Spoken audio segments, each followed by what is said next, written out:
Hey there, it's Handy Darling DIY. How many of you have noticed cracks between your trim or other wood pieces that you might have in your house?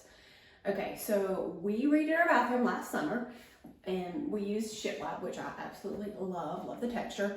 And now that it's winter time, wood moves with the temperature. So now that it's cold outside, there's definitely been some places that have shown up with cracks between joints and things like that. So I'm going to fix those today.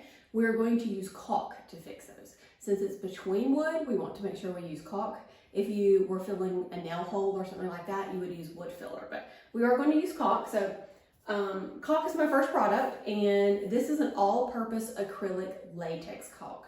It does have a little bit of silicone in it, but a couple of things you want to make sure of: that it is paintable if you need to paint, and that it's for the purpose that you're using it for. There's a lot of different caulks. There's just pure silicone caulks, and those a lot of times I feel like are not paintable. So just make sure you're getting what you actually need. So there's that. You do cut the tip off at a 45-degree angle, and the closer to the tip, the smaller that bead is going to be, and then the closer or the further away from the tip, the larger it's going to be. So I usually do a medium to small size hole.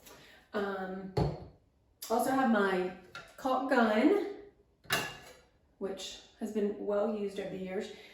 Paper towels to help with cleanup, and then the other thing I have for cleanup, this is my little trick that I really like a lot. There are tools out there to use for different caulk.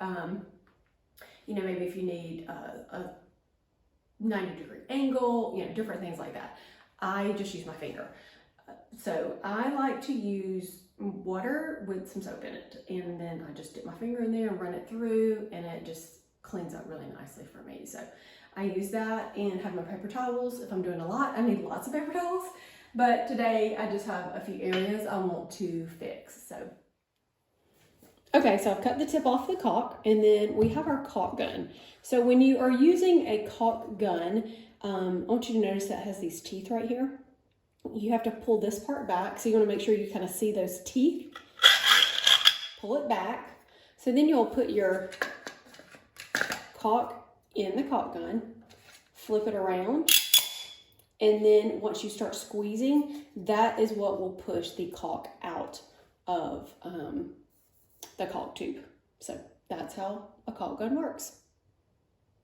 All right, so now that we've got the caulk in the caulk gun, we are going to caulk this right here. So I'm going to start right up here at the top, and I'll start squeezing. You can just see how it leaves and fills that in right there.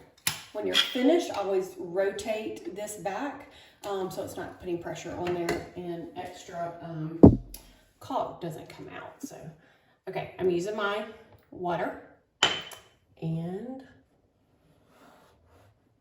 going over it just like that. Now I'm just going to wipe my finger on my paper towel, and that is it. So that is filled right there.